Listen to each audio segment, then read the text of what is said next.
Hi.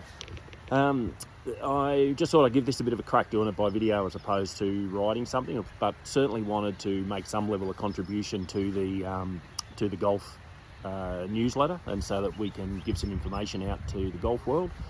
I'm going to have another crack at this. I've done this once and it was running to about 11 minutes. I've got to try to keep it to under 5, I reckon. Otherwise, I'm sure most of you will have turned off. Most won't even make it to 5. So apologies, this is going to be quick. If you can, if there's anything you want to follow up, all I'm going to say, please reach out. More than happy to catch up, more than happy to sit down with anybody and talk about anything. And I think we've done a lot of that over the last 6 to 8 weeks. So firstly, I guess this is in response to a number of people in the feedback we've had saying we need to be more visible, need to be out there. 100%, we are working really hard on that and doing that. All I would say in response to that is we are.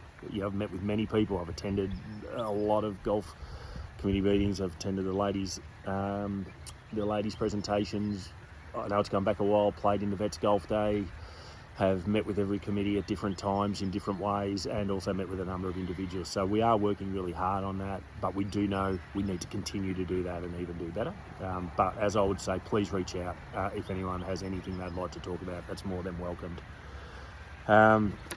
Congratulations to everybody involved with Golf Presentation Day, and that's been the result of a great year's work.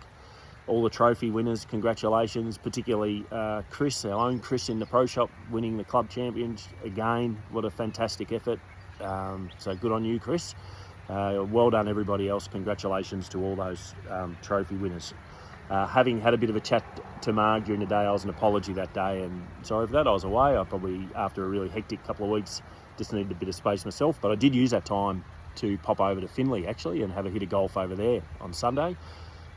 Which I thought was great. I did that quite on purpose. I'm really trying to look at more and more places. It's good for me with a bit of my own learning and a bit of perspective. One, it certainly makes me appreciate, hats off to the people of Finley and what they're able to do and what they provide over there in their largely volunteer ran facility, which is just amazing. So that is kudos to those guys.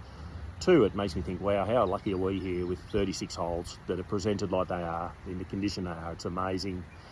It is beautiful to have all this here. I certainly appreciate it, and I think we're committed to that, providing it like that, which is pretty cool.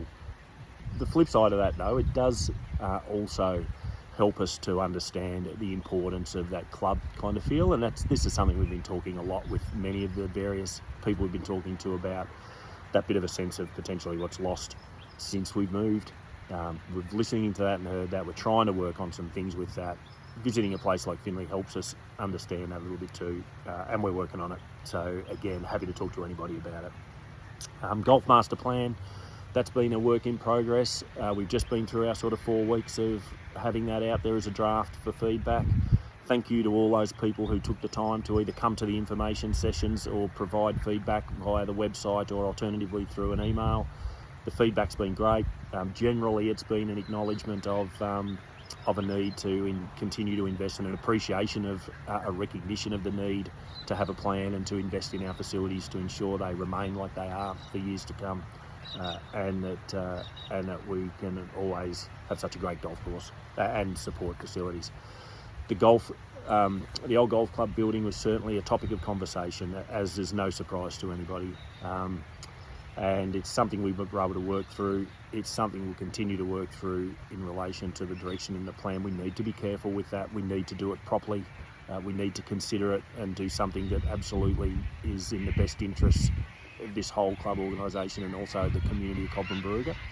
I wish one of the sessions, in the evening sessions, we had about 20 people at one. The session was meant to go for an hour, went for nearly 2 and a bit, and we spent a lot of time talking about that. And I think it was great to be able to do that. And I'm sure the people in that felt a little more aware of how things are and some of the challenges we face in relation to that, having participated in that. Just wrapping it up with a couple of quick events. It's great to host 2 national events. I don't think you'd find many little clubs like ours that would have the opportunity to do that. The National Associates Championships, massively well received. The players said the course was amazing. The greens were as good as any they've played on anywhere in Australia.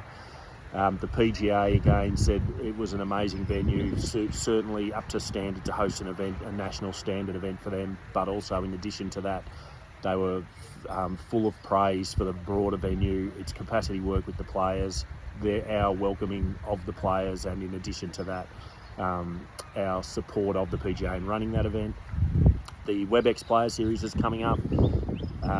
Really excited about that. It's a major thing we do. It's not only a great way for us to show off what we have here, it's something I feel we're all very proud of. But again, it just gives us such a shot in the arm for promoting this region to the rest of Australia and in fact internationally. Last year we had about 450,000 people engage in that broadcast, either live or watching replays. That's amazing, and it's like a postcard to Cobram Barooga. If you haven't already, we do need the support of everybody to help run that event. It's a huge undertaking by the club to host a national event of that standard. No other little community like ours does it. And we so appreciate the support of volunteers who help us with it, and we can't do it without you. So if you haven't spoken to Liz already, we'd certainly encourage you to give her a buzz and jump on board, because we need everybody's help. And finally, just to really wrap up in acknowledgement, saying we are trying to get out there, we are trying to work with everybody and listen.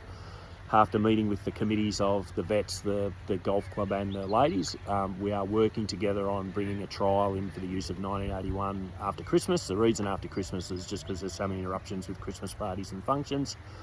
We need people to support that. Even the committees have acknowledged for that to be a success, or to justify having a space like that, we need about 20 people in there each time we do it all the time. Otherwise, it's really hard to justify setting a total space aside, but we want it to work. We want to work with everyone to make it work. Please support it. Get in there, be part of an amazing club and have a great time, and we'll continue to engage about how that all goes. Anyway, I think I've gone about a minute and a half over again. Sorry about that. I'll try to do these more regularly, and if in the meantime anyone has anything they want to talk about, please reach out.